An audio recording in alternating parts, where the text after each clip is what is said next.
ప్రైజ్‌లో నీ సన్నిధి అనే కార్యక్రమానికి మీ అందరికీ ఆహ్వానం. నేను మీ సిస్టర్ దివ్య దేవుడిని.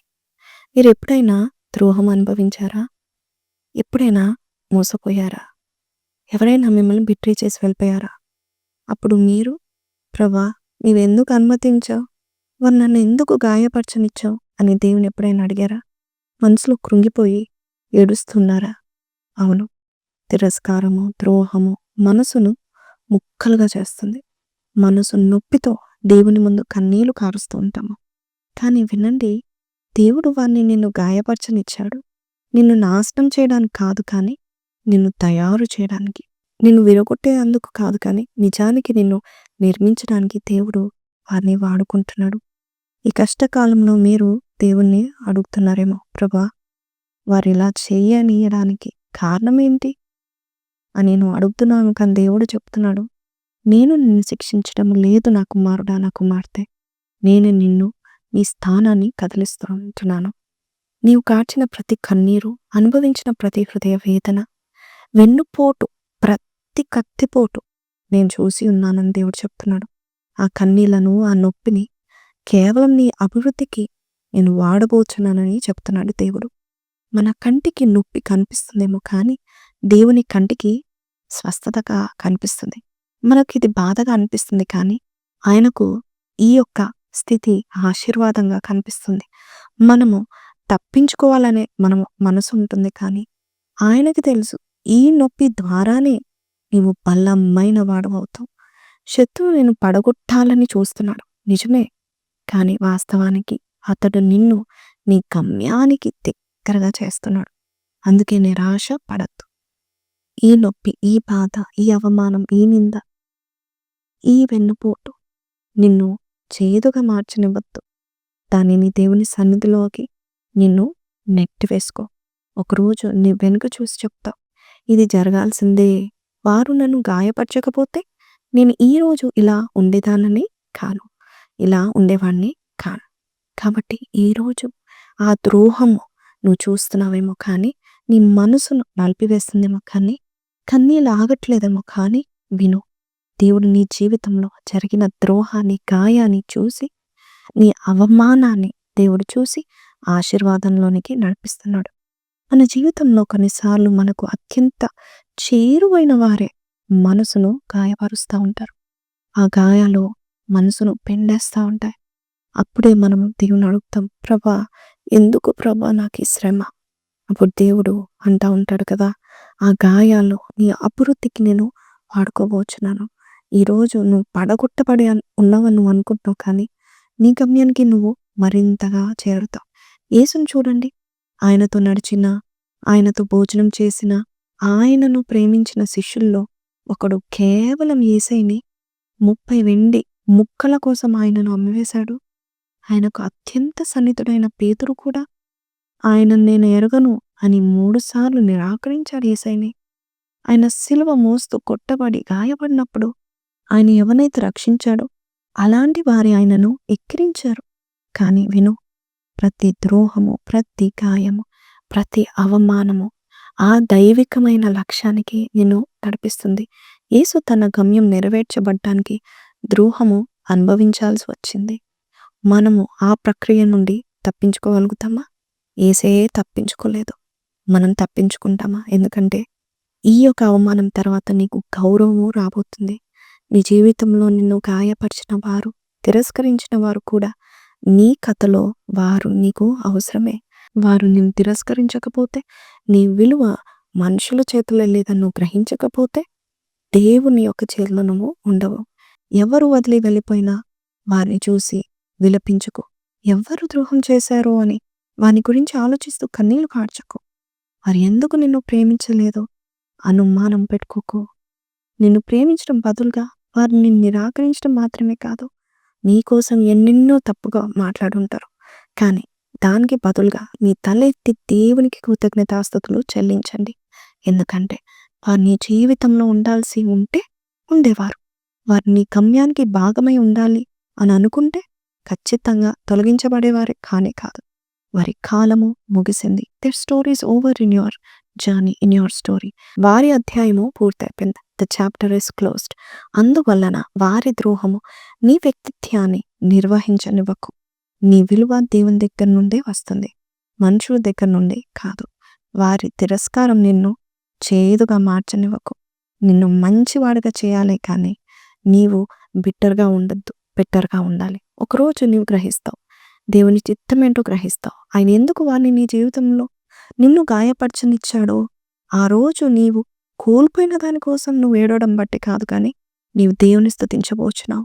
ఆయన నీ కోసం సిద్ధం చేసిన దానికోసం you are going to thank him more.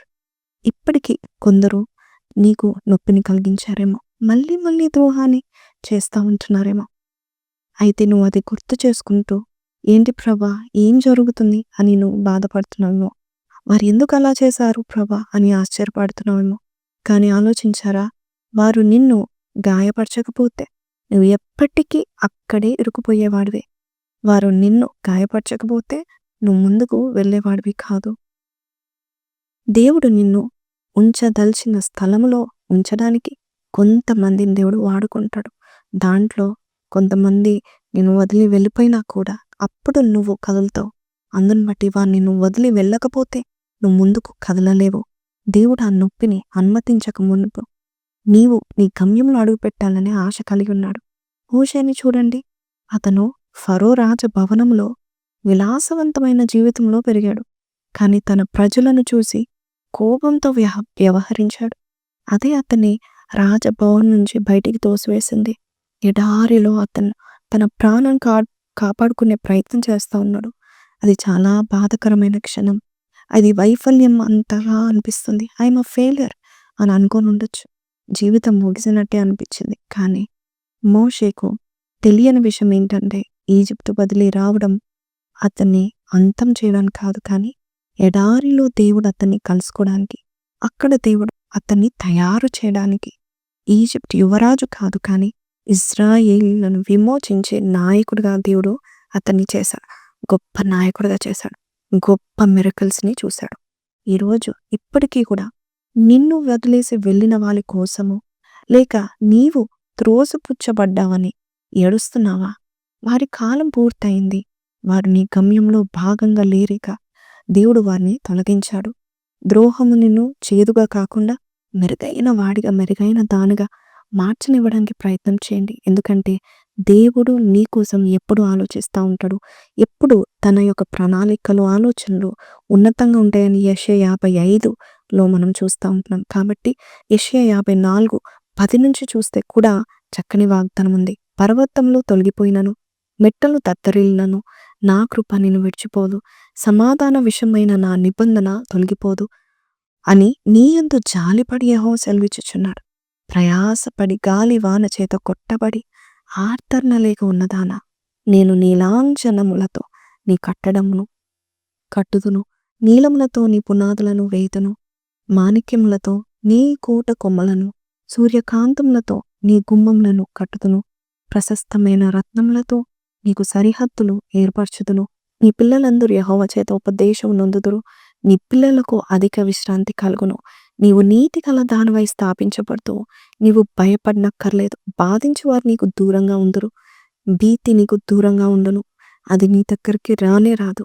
జనులు గుంపు కూడినను వారు నా వల్ల కూడరు, నీకు విరోధంగా గుంపు కూడువారు నీ పక్షపు వారగుదురని యెషయా 54:10-15 వరకు మనం చూస్తున్నాం. నిజమే, కొన్నిసార్లు మనుషులు మనం తిరస్కరించినప్పుడు దేవుడు మనల్ని చేరదీసి వారందరి కళ్ళ ముందే మనల్ని హెచ్చిస్తూ ఉంటాడు.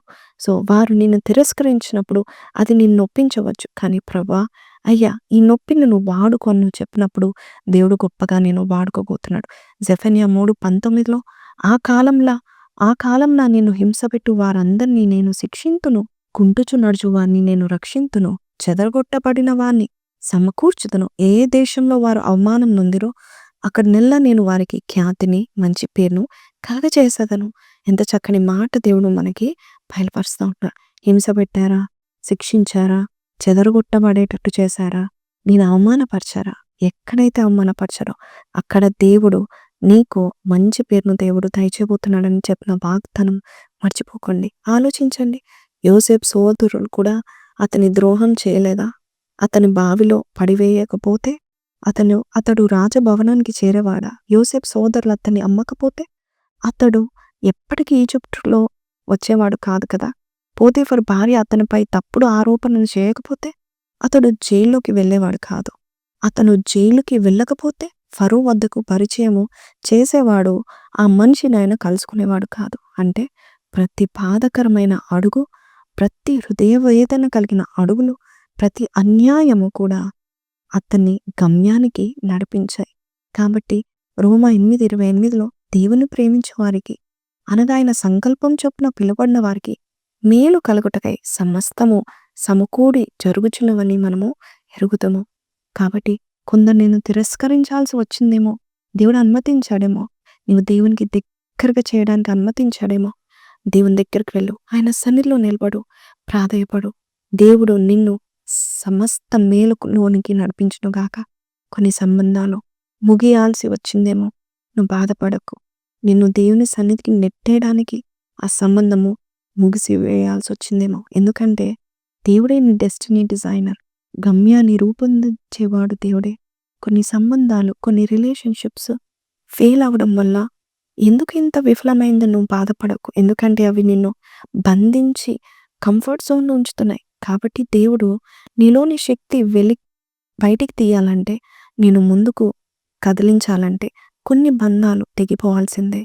కాబట్టి నీవు ఎదుర్కొన్న నొప్పి, ద్రోహం, తిరస్కారము, అవమానము ఇవన్నీ నిన్ను బలపరిచి నీ గమ్యానికి నడిపిస్తున్నాయి.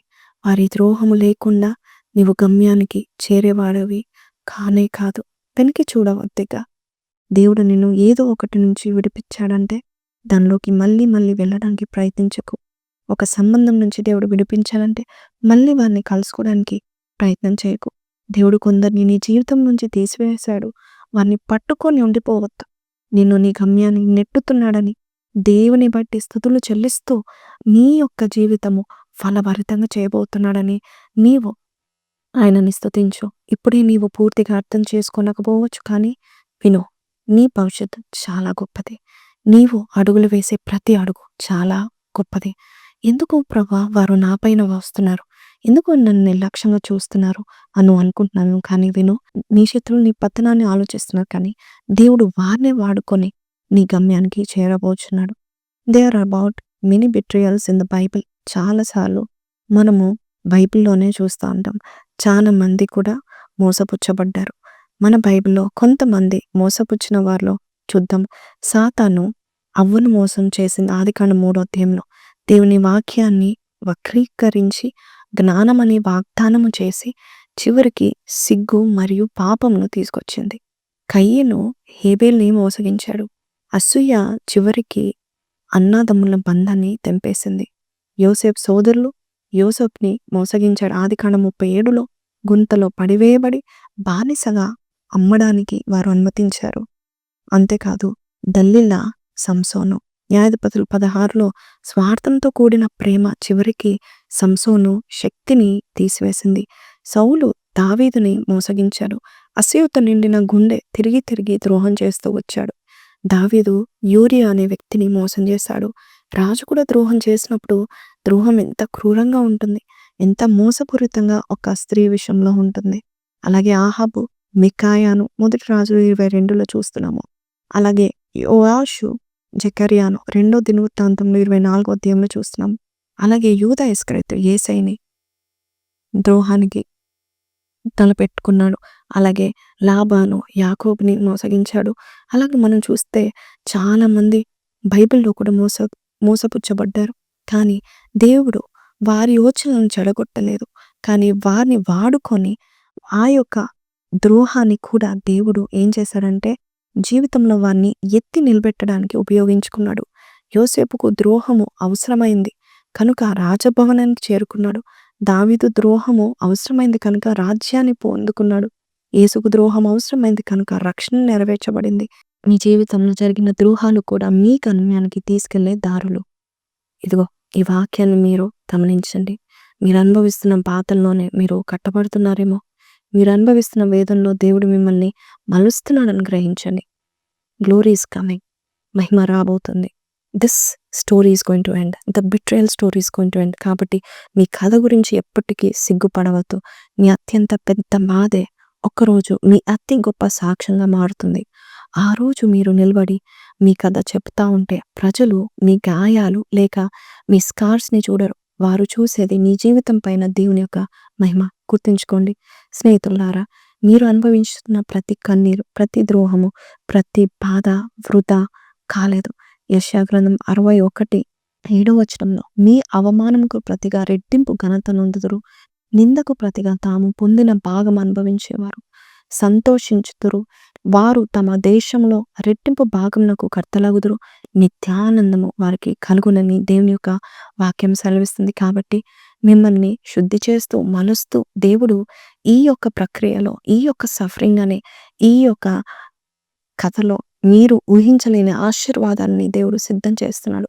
చివరికి మీ జీవితం చాలా అందంగా మారుతుందని యెషయా 61:7 మనము చూస్తూ ఉంటాము. కాబట్టి దేవుడు ఎన్నో సందర్భాలు, నాశనం అయిపోవాల్సిన సందర్భాలను అనుమతించడు. ఎందుకంటే ఎంతో బ్యూటిఫుల్గా నీ జీవితాన్ని కలుగచేయడానికి. కీర్తన 71:20-21 అనేకమైన కఠిన బాధలు మాకు కలుగచేసిన వాడ, నీవు మరల మమ్మల్ని బ్రతికించదవు. భూమి యొక్క అగాధ స్థలంలో నుండి నీవు మరల మమ్మల్ని లేవనెత్తదవు. నా గొప్పతనమును వృద్ధి చేయము, నా తట్టు మరలి నాకు నెమ్మది కలుగచేయమని ప్రాధేయపడుతున్నట్టుగా దేవుడు నీకు గొప్ప కార్యమును చేయవచ్చున్నాడు. ఇంకో భక్తుడు అంటున్నాడు, శ్రమ నొంది ఉంటే నాకు మేలాయన. కీర్తన 119:71. కాబట్టి ముందుకు వెళ్ళండి. ఈ శ్రమల్లో కూడా దేవుని వదిలిపెట్టకండి. మనుషులు వదిలిపెడితే ఏంటి, దేవుడు నేను వదిలిపెట్టడు.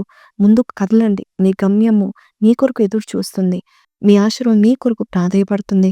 మీరు ఆశీర్వాదాల కొరకు ఇప్పటివరకు ప్రార్థించారేమో, ఆశీర్వాదాలు తర్వాత ఎలాంటి విరోధము వచ్చినా కూడా దేవాది దేవుడు నీ జీవితాన్ని బాగు చేయనుగాక. కాబట్టి ద్రోహము, అన్యాయము, కఠినమైన యుద్ధాలు, కఠినమైన మనుషులు నిన్ను ఏమాత్రం నీ మనసును ఎరగక నిన్ను బాధ పెట్టినా సరే, వారిని నీకు వ్యతిరేకంగా పనిచేస్తున్నా సరే, ప్రతి దిశ నుండి దాడి వస్తున్నా సరే, దేవుడు మిమ్మల్ని గొప్పగా ఉపయోగించబోతున్నాడు. బలవంతులుగా, మిమ్మల్ని ప్రభావవంతులుగా, యోధులుగా దేవుడు చేయబోతున్నాడు. ఈ వాక్యం మీతో మాట్లాడినట్లయితే చిన్న ప్రార్థన చేస్తాను. కళ్ళు మూసుకుందామా. పరిశుద్ధుడా, మహోన్నతుడవు తండ్రి నాయన, ఈరోజు విన్న వాక్యం నాయన, అనేక మంది ద్రోహము, మోసము చేయబడ్డారు నాయన. మనుషులు వారిని అయా ద్రోహం చేస్తున్నారేమో, బాధిస్తున్నారేమో నాయన ప్రభ. ఎవరు విడిచిపెట్టినా, ఎవరు పట్టించుకోకపోయినా పట్టించుకునే దేవుడుగా నువ్వు ఉన్నావు నాయన. ఎంతమంది ద్వేషించినా అయ్యా యోసేపుని ఒకరోజు నువ్వు నిలబెట్టావు నాయన ప్రభ. అలాగా నీ బిడ్డని నువ్వు నిలబెట్టబోచున్నందుకు నీకు వందనాలు. దావీదుని నిలబెట్టావు నాయన. అయ్యా యేసయ్యా, అలాగే మమ్మల్ని కూడా నువ్వు నిలబెట్టబోచున్నందుకు నీకు వందనాలు. అవమానాలు, అన్యాయం జరిగినా కూడా నువ్వు చూస్తూ ఊరుకుండే దేవుడవు కాదు. మమ్మల్ని ఆ అవమానాల్లో, అన్యాయంలో రిఫైన్ చేస్తూ, మోల్డ్ చేస్తూ మమ్మల్ని రూపొందించి మమ్మల్ని బలవంతులుగా చేయబోతున్నందుకు నీకు వందనాలు. మహిమ రాబోతుందని చెప్పావు నాయన ప్రభ. అయ్యా నీ మహిమతో మమ్మల్ని నింపి, అయ్యా ఎక్కడెక్కడ మేము అవమానం పొందామో, ఎక్కడెక్కడ మనుషులు వదిలిపెట్టారో అక్కడ నాయన ప్రభ మేము గొప్ప పేరు పొందుకునే వారిగా చేయబోచున్నాము నమ్మొచ్చు. యేసు పరిశుద్ధ నామములో అడిగి వేడుకొంచున్నాం తండ్రి, ఆమెన్. విన్నారు కదండి, ఈ మాటలు మీకు దేవుడు మిమ్మల్ని బలపరిచినట్లయితే don't worry about who left you, ఎవరు మిమ్మల్ని వదిలేశారని బాధపడకండి. దేవుడు ఉన్నతమైన ఫ్యూచర్ మీ కొరకు రాసి పెట్టి ఉన్నాడు. Just follow God and he will help you, lead you in to the best future. God bless you. Have a blessed day.